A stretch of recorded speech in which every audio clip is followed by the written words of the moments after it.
Hello everyone, welcome to legal law. So आज की video English की कंप्लीट रिवीजन पर बेस है। ठीक है, जितने भी इंग्लिश ग्रामर के रूल्स हैं हम इस वीडियो में उन सबको एक बार डिस्कस कर लेंगे ताकि लास्ट मोमेंट रिवीजन आपकी अच्छे से हो जाए। हमने जो मैथ की सीरीज़ चलाई थी वो उसमें सारे इंपॉर्टेंट चैप्टर्स कंप्लीट हो चुके हैं। आपने वो नहीं देखी है तो आप वो जाके देख सकते हैं, वो आपका ज़्यादा टाइम नहीं लेगी। 2x की स्पीड पे आप वो चैप्टर्स देख सकते हैं जिसमें आपको डिफ़िकल्टी आ रही है। ठीक है, उसी तरह आज हम इस वीडियो में इंग्लिश ग्रामर के रूल्स को कवर करने का ट्राई करेंगे और अगर इस एक वीडियो में पूरा कवर नहीं हो पाता है तो ये वीडियो 2 पार्ट में आ जाएगी। तो इस वीडियो को आप एंड तक देखना, ठीक है। देखो, फर्स्ट जो हमारा कुछ बेसिक रूल होते हैं, ये आपको एरर के क्वेश्चन आते हैं ना उसमें आपको हेल्प कर सकते हैं। जैसे कि आपको पता होना चाहिए कि अनकाउंटेबल नाउन के साथ ए और एन कभी नहीं लगता है। ठीक है, अनकाउंटेबल नाउन क्या होता है वो भी मैं आपको बताऊंगी, पर अनकाउंटेबल नाउन के साथ ए और एन बिल्कुल नहीं लगता है।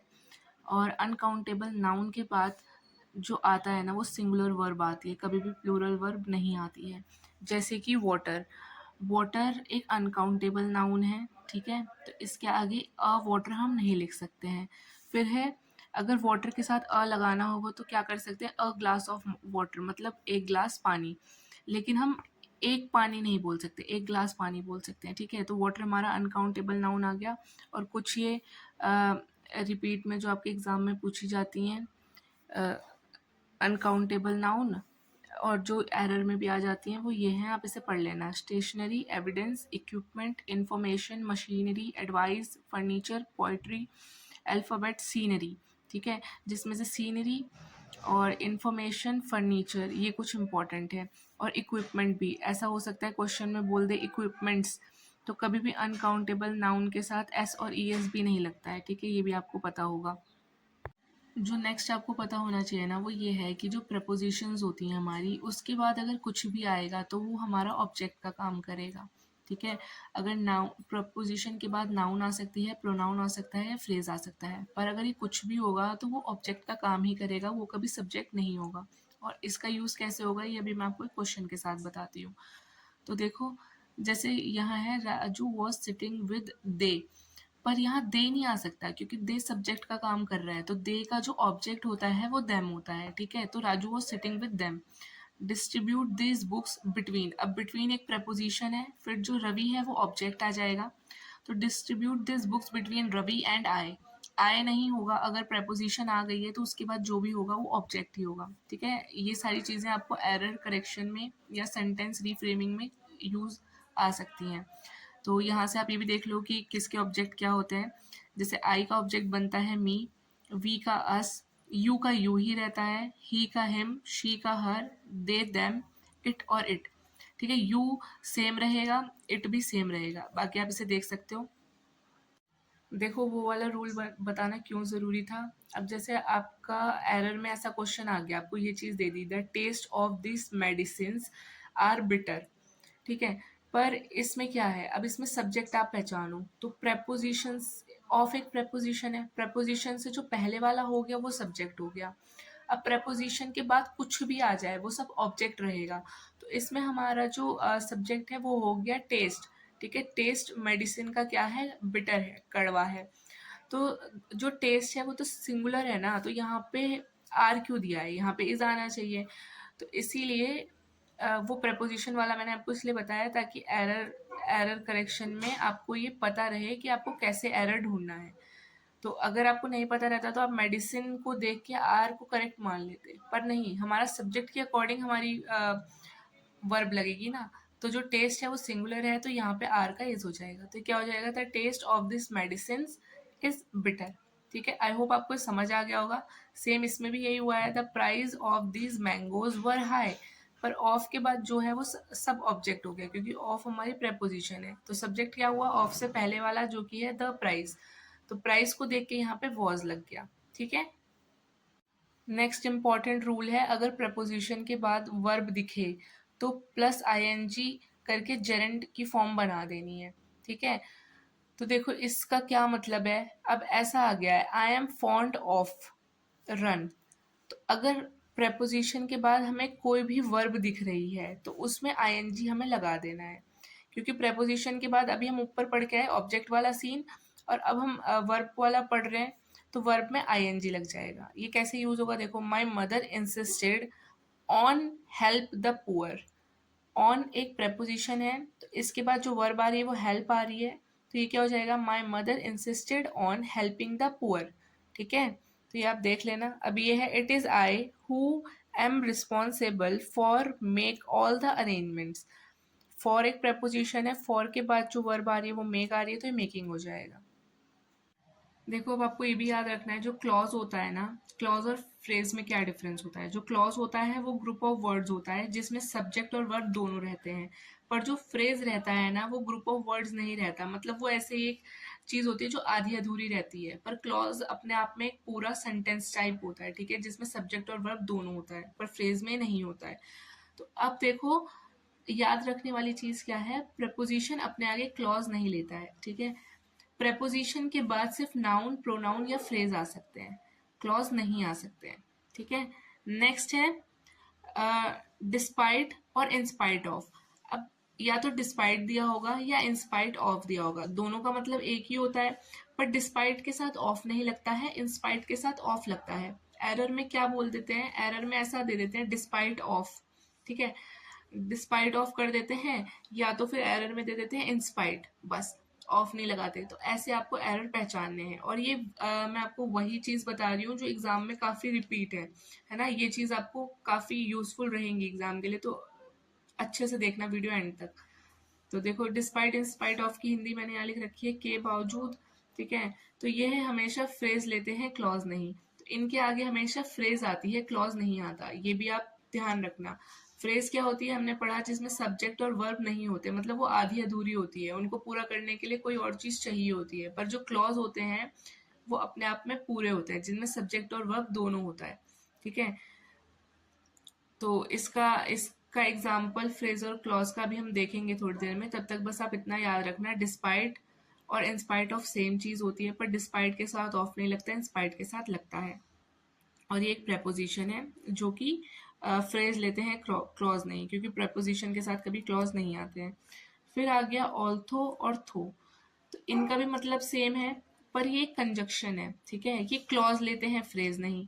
मतलब देखो, डिस्पाइट और ऑल्थो का मतलब सेम है, के बावजूद, पर ये प्रेपोजिशन के साथ लगते हैं, मतलब ये प्रेपोजिशन है और ये कंजक्शन है। ये चीज फ्रेज के साथ लगती है और ये चीज क्लॉज के साथ लगती है, ठीक है। और ये कहाँ यूज होता है, जहाँ दो अपोजिट बातें हो रही होती हैं। एक एग्जाम्पल देखते हैं, यहाँ है, in spite of working hard she could not pass the exam. तो मतलब हार्ड वर्क करने के बावजूद भी वो अपना एग्ज़ाम पास नहीं कर पाई। तो यहाँ पे जो वर्किंग हार्ड है वो एक फ्रेज़ है, और इंस्पाइट ऑफ यहाँ इसलिए लगा है क्योंकि एक प्रेपोजिशन है, और प्रेपोजिशन के बाद ही फ्रेज़ आता है। तो वर्किंग हार्ड, अगर हम कुछ ना लिखें, सिर्फ वर्किंग हार्ड लिखें, तो इसका कोई मतलब नहीं निकलेगा, क्योंकि ना इसमें कोई सब्जेक्ट है ना इसमें कोई वर्ब है, ठीक है, मतलब इसमें कोई सब्जेक्ट नहीं है, इसीलिए ये अपने साथ प्रेपोजिशन और चीज़ें ले रहा है अपने आप को पूरा करने के लिए। पर उसी जगह अगर हम देखें, Ravi could not win the race although he practice hard. अब यहाँ पे जो ही प्रैक्टिस हार्ड है ना, ये क्लॉज है, क्योंकि इसमें सब्जेक्ट भी है, इसमें वर्ब भी है, ठीक है। और अगर हम इतना ही लिखेंगे ना, ही प्रैक्टिस हार्ड, तब भी इसका कोई ना कोई मीनिंग निकलेगा। तो यहाँ पे इसीलिए हमने यहाँ पे कंजंक्शन का यूज़ करा है, क्योंकि क्लॉज के साथ हमेशा एक कंजंक्शन आती है। तो ये ऑल्थो, ऑर्थो, इंस्पाइट ऑफ और डिस्पाइट, इस चीज़ को आप याद रखना, ठीक है। देखो, सबसे इम्पॉर्टेंट चीज़, अगर एरर में अगर आप कहीं फंस सकते हो ना, तो ये है, जो कि काफ़ी रिपीट बेसिस पे आपके किसी भी एग्जाम में पूछ ली जाती है, जो कि है डू, डज, डिड और मोडाल, ठीक है। इनके साथ ना आपको कोई भी फॉर्म दे देता है, किसी भी टेंस की फॉर्म दे सकता है, लेकिन वो सब गलत होती है, क्योंकि डू, डज, डिड और कोई भी जो मोडाल होगी ना, वो अपने साथ सिर्फ वर्ब की बेस फॉर्म लेगी, है ना, वर्ब की एकदम सिंपल फॉर्म लेगी। एग्जाम्पल के साथ देखो, she did not went to school yesterday, मतलब यहाँ पे डिड आ गया है, ठीक है, पर डिड के साथ यहाँ पे ये थर्ड फॉर्म नहीं आ सकती, गो की। Go went, sorry second form है ना ये, गो वेंट गॉन। तो इसके साथ जो है ना वो बेस फॉर्म ही लगेगी, तो क्या होगा, she did not go to school yesterday. तो अगर आपको ये रूल पता होगा तो आप एरर में अगर ऐसा क्वेश्चन आ गया तो आप डायरेक्ट देख सकते हो कि यहाँ पे डिड है। तो अब मुझे देखना है कि इसमें कोई अलग फॉर्म दे रखी होगी, मुझे उसको बेस फॉर्म करना है, तो ऐसे आप समझ लोगे। अब ये है वुड, एक मोडाल है। I would came here every Sunday. तो वुड के साथ केम नहीं लगेगा, यहाँ पे कम ही लगेगा, कम बेस फॉर्म है, कम ही। देखो, Raja could lifted the box easily. Could जो है वो एक मोडाल है, तो इसके साथ एक बेस फॉर्म आएगी जो कि है लिफ्ट। फिर बेस फॉर्म क्या होती है, जिसके आगे हम आईएनजी लगा सकें, ठीक है, तो आप ये याद रखना। देखो, नेक्स्ट जो चीज़ है जहाँ पे कभी कभी आप लोग कंफ्यूज हो सकते हो वो ये है, अगर ऐसा कोई सेंटेंस आ जाए, I want to know where are you going, ठीक है, तो अगर सेंटेंस के बीच में ऐसा डब्ल्यू एच फैमिली का कोई वर्ड आ रहा है ना, तो वो इंटेरोगेटिव नहीं बनेगा। वो हमेशा कैसे बनेगा, I want to know where you are going. मतलब इंटेरोगेटिव वो तभी बनेगा जब डब्ल्यू एच फैमिली सेंटेंस के स्टार्ट में आ रही है। अगर सेंटेंस के मिड में डब्ल्यू एच फैमिली आ रही है तो वो कभी इंटेरोगेटिव नहीं बनेगा। वहाँ पे पहले हेल्पिंग वर्ब और बाद में ये नाउन प्रोनाउन या सब्जेक्ट कुछ नहीं आएगा। वो एज इट इज़ ऐसे ही रहेगा, जैसे I want to know where you are going, where are you going नहीं होगा, ठीक है, और नॉर्मल फुल स्टॉप आएगा लास्ट में। फिर देखो एक और एग्जाम्पल देख लो, she asked me how could I help her. तो she asked me how I could help her, ठीक है, तो यहाँ पे हाउ आ गया है। डब्ल्यू एच फैमिली या कोई भी इंटेरोगेटिव जैसा दिखने वाला अगर सेंटर में आए, मिड में आए, तो कभी भी वो इंटेरोगेटिव नहीं बनता है। आई होप आप समझ गए होंगे।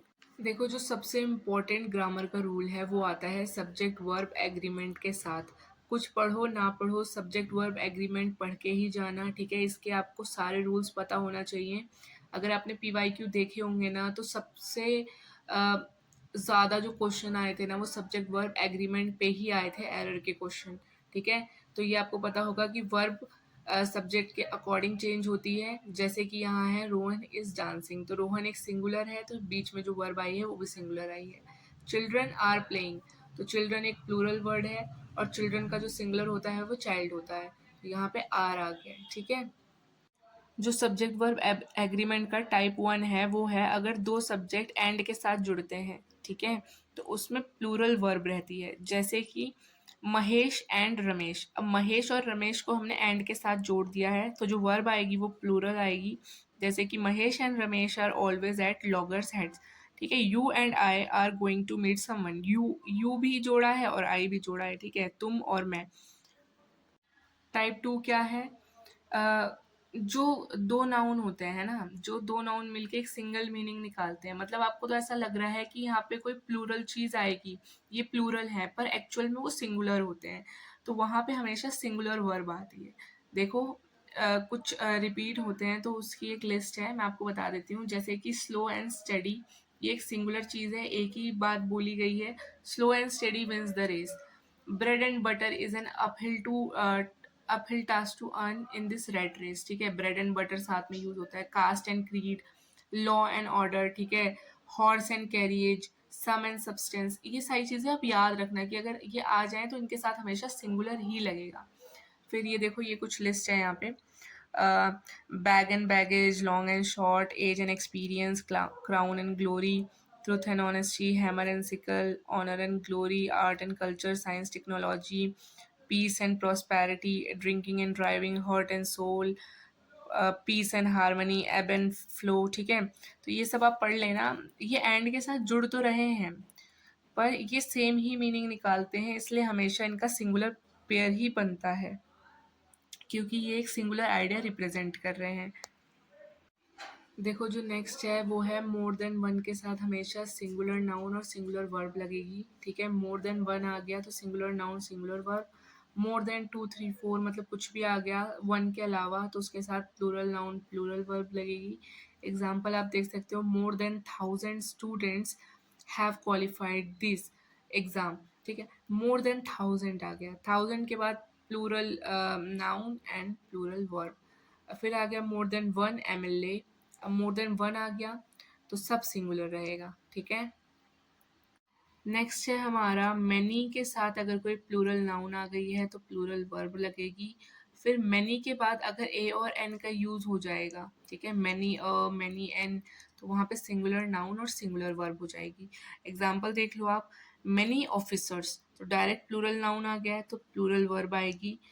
फिर आएगा मैनी अ बुक, तो यहाँ पे अ बुक आ गया है, तो यहाँ पे सिंगुलर वर्ब आएगी, ठीक है।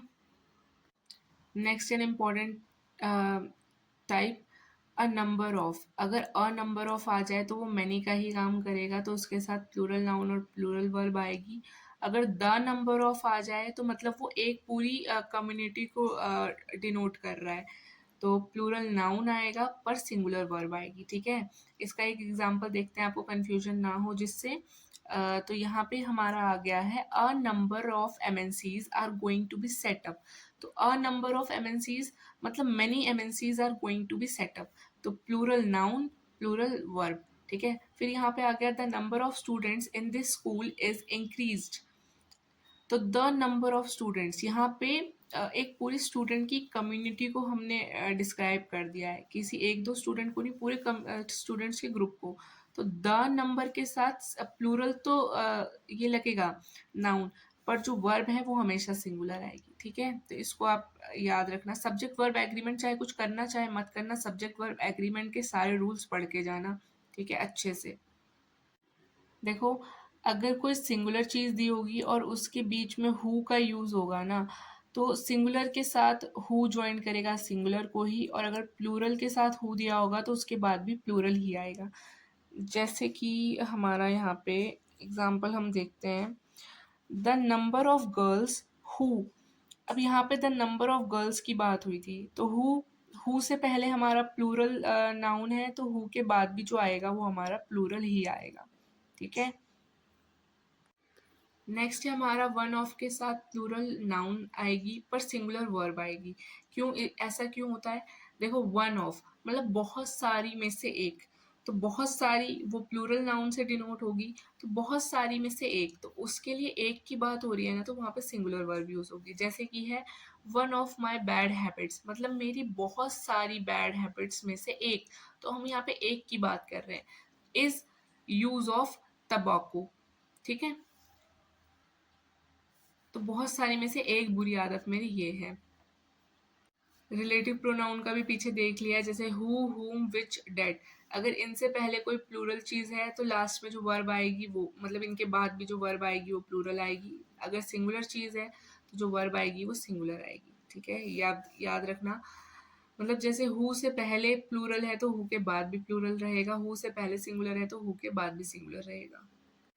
देखो, इसके बेस पे ना 2025 में एरर एरर डिटेक्शन क्वेश्चन आया था, तो इसको आप देखना। जैसे ये जितना भी लिखा हुआ है ना मैंने, with, along with, together with, as well as, and not, like, unlike, nothing but, beside, rather than, accompanied by, in addition to, but, except, ये जो जितनी सारी वर्ब है ना, ये हमेशा फर्स्ट नाउन और प्रोनाउन को फॉलो करेगी। मतलब इनसे अगर ये कहीं यूज़ हो रही है तो जो पहला नाउन और प्रोनाउन देखेंगे उसके अकॉर्डिंग हमारी वर्ब लगेगी।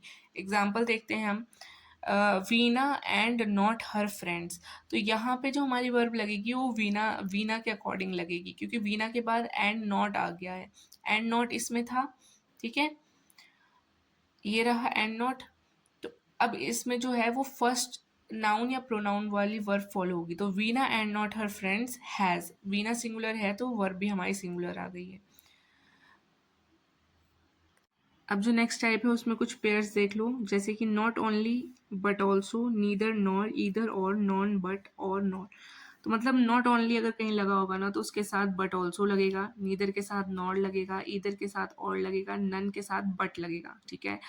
ये भी आपको एरर में आ सकता है, कुछ और लगा के दे सकते हैं, पर आपको यही चीज़ें यूज़ करनी है।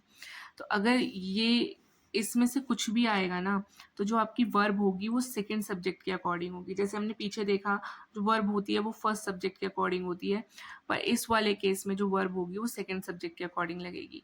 देखो example, neither the mouse not the lion was caught, तो यहाँ पे जो वर्ब लगी है वो लायन के अकॉर्डिंग लगी है, ठीक है। अब यहाँ पे देखो, यहाँ तो दोनों ही सिंगुलर थे तो आपको कंफ्यूजन नहीं हुई। यहाँ पे देखो, not only the prime minister but also his ministers. तो यहाँ पे जो वर्ब लगी है ना, यहाँ पे आर, वो मिनिस्टर को लेके लगी क्योंकि ये सब्जेक्ट टू है।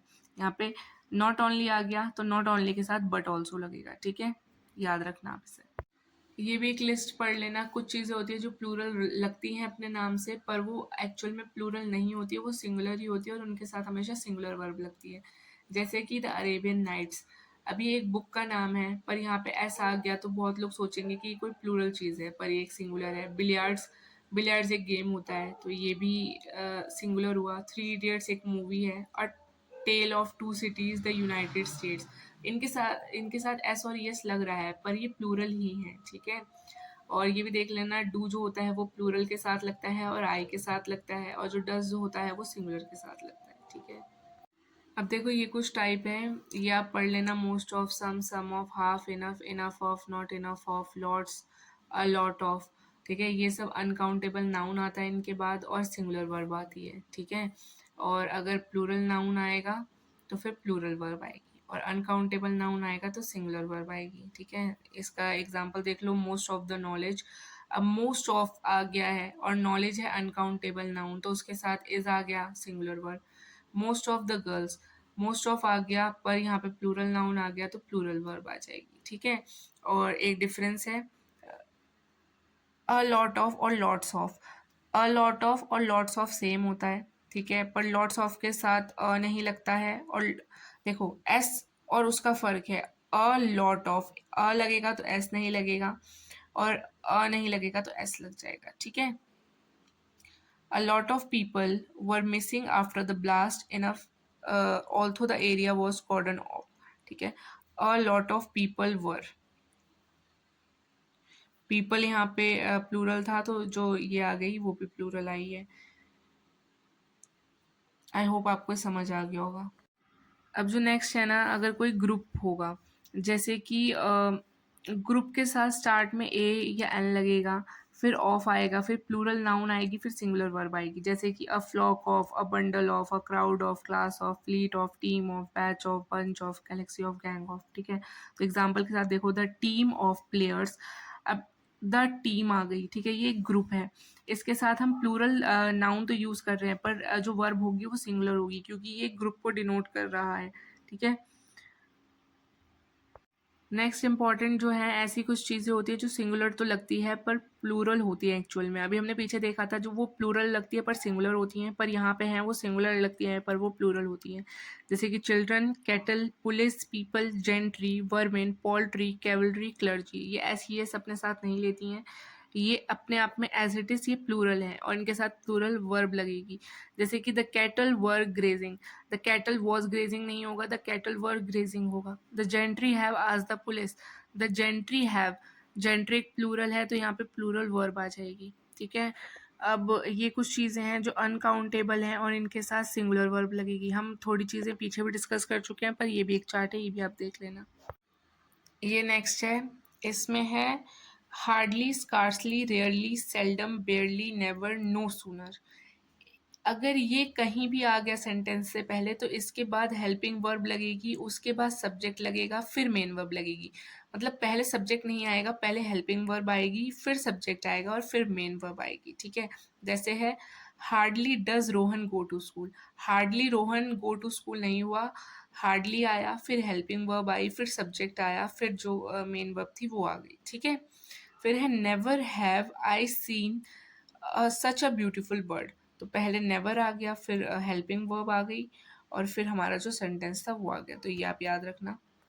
नेक्स्ट देख लो, द मेजोरिटी ऑफ के साथ प्लूरल नाउन लगेगा, प्लूरल वर्ब लगेगी। द मेजोरिटी ऑफ के साथ अगर अनकाउंटेबल नाउन है तो सिंगुलर वर्ब लगेगी, और सिर्फ द मेजोरिटी है तो सिंगुलर वर्ब लगेगी, ठीक है। तो मतलब प्लूरल है तो प्लूरल वर्ब, अनकाउंटेबल है तो सिंगुलर वर्ब, और सिर्फ द मेजोरिटी है तो सिंगुलर वर्ब। एग्जांपल देख लो, the majority of the student want to have a holiday, तो the majority of the student, student plural है तो वांट लगा है, वांट्स नहीं लगा है, तो ये इसकी प्लूरल फॉर्म है।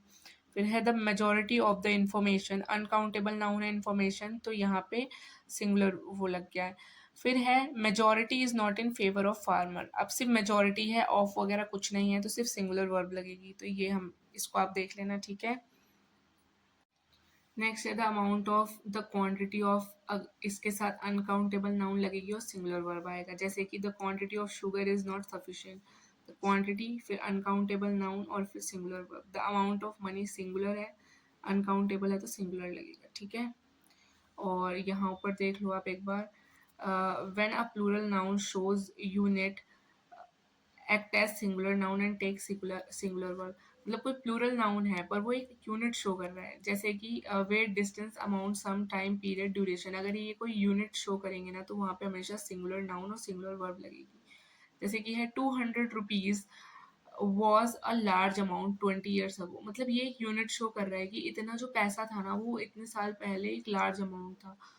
तो यहाँ पे जो ये रुपीज़ आ गया वो एक यूनिट शो कर रहा है तो वॉज आएगा। पर इसी तरह अगर ये होगा 200 रुपीज़ स्पेंड बाय मी, यहाँ पे ये वॉज या वर्ड लगेगा, मतलब ये यूनिट शो नहीं हो रहा, ये हो रहा है कि इतने पैसे मैंने स्पेंड कर दिए, तो यहाँ पे वर्ड लगेगा, ये डिफरेंस है।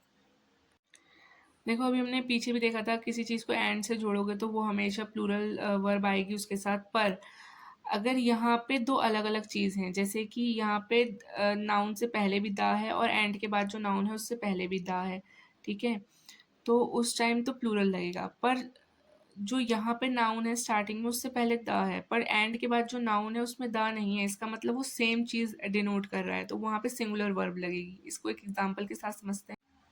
The secretary and principle of the college is attending the seminar, या कुछ भी लिख लो। तो यहाँ पे सेक्रेटरी से पहले द है, इस नाउन से पहले द है, पर एंड में जो एंड के बाद जो प्रिंसिपल है ना उसके बाद द नहीं है, तो इसका मतलब क्या हुआ, जो सेक्रेटरी है और जो प्रिंसिपल है वो एक ही इंसान है, तो यहाँ पे इसलिए सिंगुलर वर्ब लगी है, ठीक है। आपको समझ आ गया होगा। अगर ऐसा होता the secretary and the principle of the college, मतलब दो अलग अलग इंसानों की बात हो रही होती तो यहाँ पे आर लगता, पर यहाँ पे एक ही इंसान की बात हो रही है तो इज लगा है। देखो अगर कोई कमिटी होगी या कोई ज्यूरी होगी, ठीक है, अगर वो अपना डिसीजन यूनाइट होके दे रही होगी तो वो सिंगुलर आएगा उसके साथ। अगर वो डिवाइड हो रही होगी किसी डिसीजन पे तो उसके साथ प्लूरल आएगा, जैसे कि है the jury were divided in their decision, मतलब वो एक सहमति नहीं आ पा रही थी ज्यूरी की, तो ये प्लूरल में आ गया। फिर आ गया, ठीक है, अगर ये होता the jury dash good, the jury dash very good, ठीक है, तो ज्यूरी एक सिंगल ज्यूरी की बात हो रही होती तो वहाँ पे सिंगुलर वर्ब आता, तो इज आ जाता वहाँ पे। गाइस प्लीज़ इग्नोर करना बैकग्राउंड में जो भी डॉग्स की आवाज़ आ रही है, रात के 2 बजे वीडियो शूट कर रही हूँ पर फिर भी ये लोग अभी तक सोए नहीं हैं, तो इसमें मैं कुछ नहीं कर सकती, आई एम हेल्पलेस। हम पढ़ाई पे फोकस करते हैं। तो देखो अगर कोई इमेजिनरी बात हो रही है, ठीक है, कि अगर ऐसा होता तो कैसा होता, अगर वहाँ पे सिंगुलर हो चाहे प्लूरल हो, वहाँ पे जो हेल्पिंग वर्ब आएगी वो हमेशा वर आएगी, जैसे कि if Mahatma Gandhi were alive, मतलब अगर महात्मा गांधी जिंदा होते, तो वो जिंदा तो नहीं है ना, हम इमेजिन कर रहे हैं, तो वहाँ पे हमेशा वर आएगा। आपको वॉज दिया जाएगा, सिंगुलर फॉर्म दी जाएगी, कुछ भी दिया जा सकता है, पर आपको हमेशा वर ही लगाना है और कुछ नहीं आएगा, मतलब प्लूरल में भी सिर्फ वर ही आएगा, चाहे चीज़ सिंगुलर हो चाहे प्लूरल हो। यहाँ पे महात्मा गांधी सिंगुलर थे पर तब भी यहाँ पे वर आया क्योंकि ये इमेजिनरी बात थी। फिर आता है कुछ सब्जेक्ट्स होते हैं जैसे कि मैथमेटिक्स, एथिक्स, पॉलिटिक्स, ठीक है, तो अगर ये सब्जेक्ट के तौर पे इनकी बात हो रही हो तो ये हमेशा सिंगुलर रहेंगे, पर अगर क्वालिटी और कैलकुलेशन के तौर पे इनको यूज़ हो रहा हो तो वहाँ पे हमेशा प्लूरल वर्ब आएगी, जैसे कि his politics is not good so we have, मतलब जो भी आगे सेंटेंस था पूरा नहीं लिखा क्योंकि हमारा इतना ही काम था, तो यहाँ पे आ गया हिज पॉलिटिक्स, मतलब यहाँ पे उसकी क्वालिटी की बात हो रही है ना, उसकी पॉलिटिक्स की क्वालिटी की बात हो रही है, तो यहाँ पे हिज पॉलिटिक्स आर आएगा। His politics are not good, क्योंकि हमने यहाँ पे पढ़ लिया है कि अगर सब्जेक्ट की बात होती तो सिंगुलर रहता, पर अगर क्वालिटी और कैलकुलेशन के तौर पे किसी चीज़ की बात हो रही है तो प्लूरल ही रहेगा, ठीक है। अब हमारा सब्जेक्ट वर्ब एग्रीमेंट इसके साथ कंप्लीट हो गया है, ठीक है। अगर यहाँ पे बोलते mathematics is a good subject, ठीक है, तो mathematics as a subject use होता तो वहाँ पे इज़ आता, सिंगुलर फॉर्म आती। तो देखो हमने सब्जेक्ट वर्ब एग्रीमेंट, जो कि ग्रामर का मोस्ट इम्पॉर्टेंट टॉपिक था जिसमें से ज़्यादा क्वेश्चन आने के चांसेस रहते हैं, उसके हमने सारे रूल्स डिस्कस कर लिए हैं। अगर आपने ये वीडियो एंड तक देखी है तो आई होप आपको ये समझ आया होगा, ठीक है? और अब बस आपको इसकी रिवीजन करनी है, क्योंकि अब ज़्यादा टाइम नहीं बचा है, इसीलिए मैंने सबसे पहले यही चीज़ कराई है, क्योंकि जो सबसे ज़्यादा क्वेश्चंस आते हैं वो सब्जेक्ट वर्ब एग्रीमेंट पे ही आते हैं, और स्टार्ट में हमने कुछ बेसिक चीज़ें भी डिस्कस करी थी। इसका एक पार्ट 2 और मैं अपलोड कर दूँगी, जिसमें जो हमारा बचा हुआ है और जो इम्पोर्टेंट हो सकता है आपके इंग्लिश सेक्शन के लिए, वो कंप्लीट हो जाएगा, ठीक है? तो इसको, अगर आपको ये वीडियो अच्छी लगी हो तो प्लीज़ लाइक करना, और आप अपने सजेशन कमेंट्स में दे सकते हैं कि हमें इन जो थोड़ा सा टाइम बचा हुआ है उसमें हम और क्या कर सकते हैं जिससे आपकी हेल्प हो जाए, ठीक है? तो all the best guys, see you in next video.